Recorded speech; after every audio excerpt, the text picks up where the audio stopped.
Di hari kedua 9 Agustus, giliran Ustazah Hasnati yang menjadi moderator yang diawali dengan salam dan salawat serta mengajak peserta menjawab kalimat. Aisyah lalu dijawab oleh peserta kader Aisyah. Kemudian mempersilakan Ibu Doktor untuk menyampaikan makalah tentang dakwah. Semoga generasi penerus di Aisyah ini bermunculan dengan adanya pengkaderan ini, amin ya rabbal alamin. Coba dengarkan pantun Ibu ya. Burung nuri terbang melayang, cakep. Hinggap sebentar di pohon duku, cakep. Mari acara kita mulai sekarang. Semoga berkah dan menambah ilmu. Nah, pergi ke pasar memilih kurma, jangan lupa membawa pita. Selamat datang peserta semua. Aisyah tangguh menyapa kita. Bismillahirrahmanirrahim. Assalamualaikum warahmatullahi wabarakatuh. Sebelah kanan nih kurang suaranya Bu. Yang semangat lagi. Kita ulangi. Assalamualaikum warahmatullahi wabarakatuh.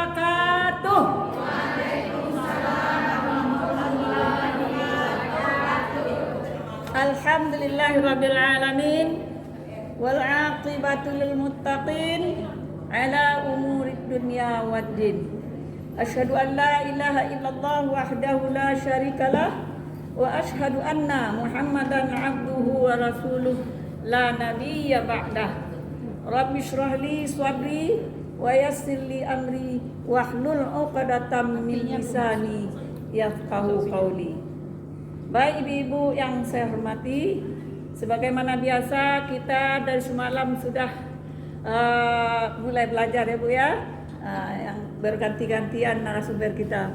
Pada hari ini ya kita akan diberi bekal oleh Ibu Doktor Hajah Mariati. Selamat datang Ibu ya. Ibu yang saya hormati, sebagaimana nasihat dari Ibu Ustazah Magdalena semalam, mari kita terus bersemangat ya Bu ya, karena acara ini sekali 5 tahun berapa ya kita adakan, bukan sering.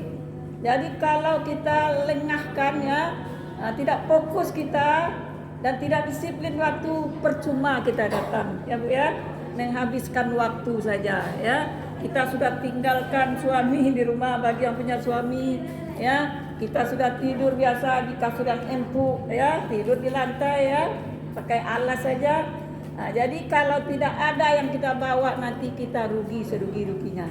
Mari jangan kita lalaikan waktu yang tinggal hanya 1 hari ini ya Bu. Oke Bu. Oke, baik, untuk menyemangatkan lagi kita baca Aisyah. Masih ingat Ibu? Ya, Ibu jawab ya Bu. Aisyah, gerakan berkemajuan. Aisyah, gerakan berkemajuan. Aisyah, jaya jaya jaya luar biasa. Allahu Akbar. Mantap. Terima kasih.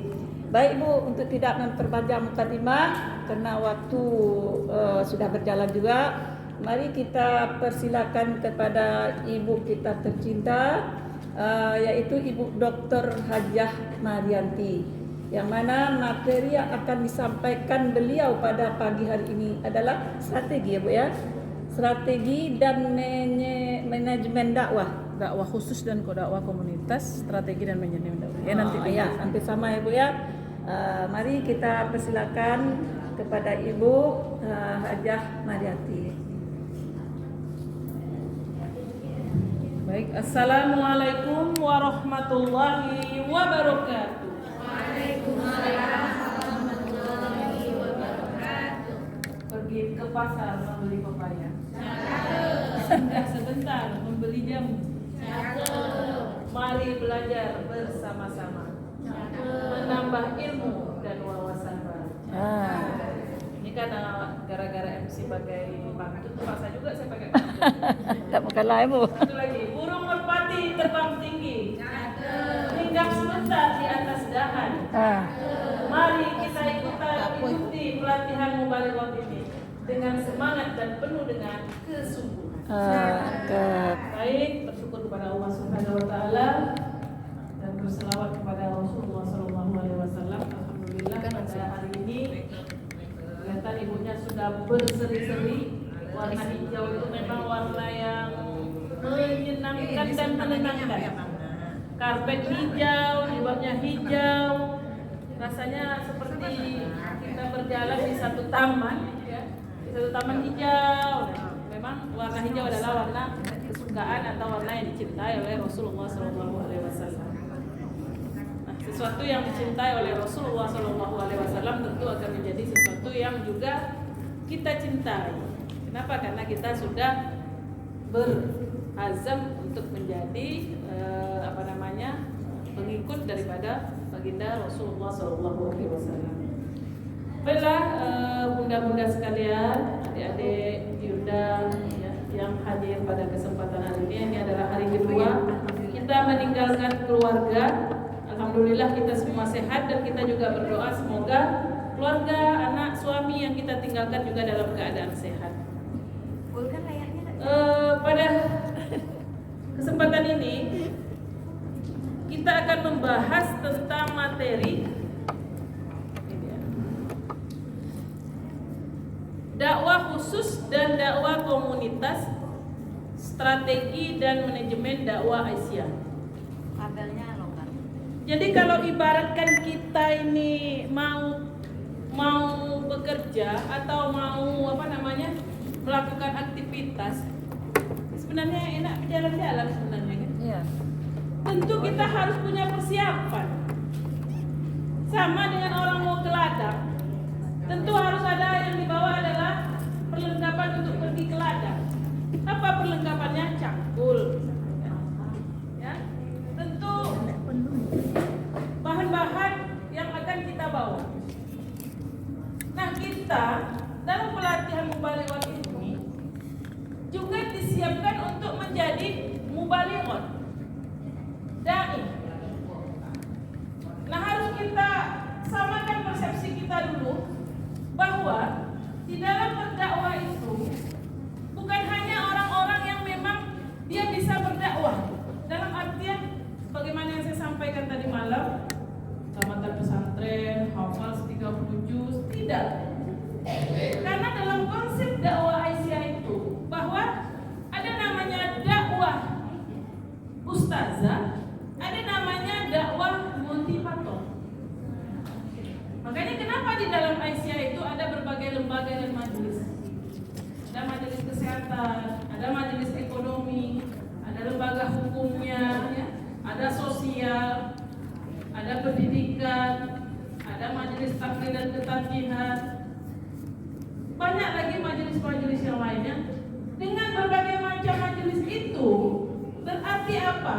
Dalam konsep dakwah Aisyah Muhammadiyah ada yang namanya dai, daya motivator, ada yang namanya daya atau dai ustad ataupun ustazah.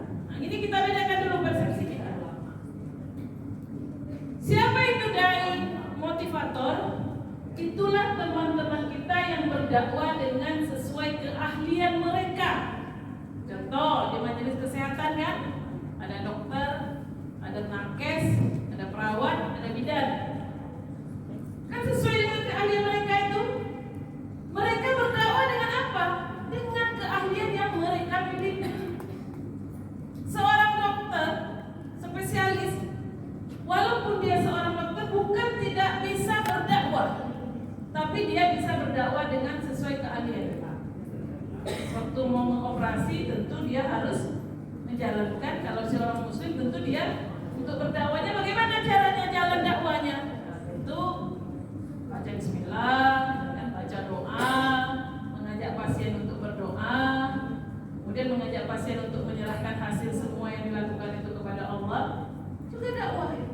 Menenangkan pasien juga dakwah. Makanya Makanya di banyak-banyak rumah sakit yang besar-besar itu biasanya memang ada khusus bagi bagian kerohaniannya.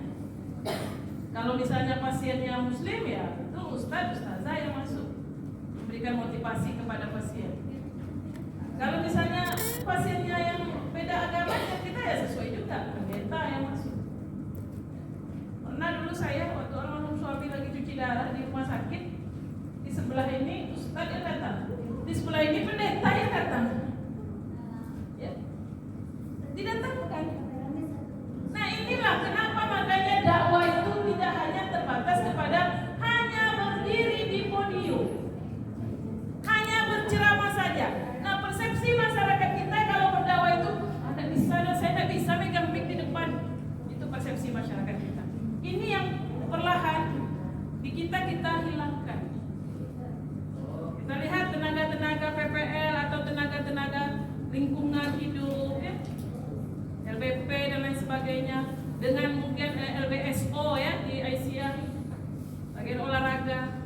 Mereka juga berdakwah sesuai dengan keahlian mereka. Maka itulah disebut dia dengan dai atau daya motivator.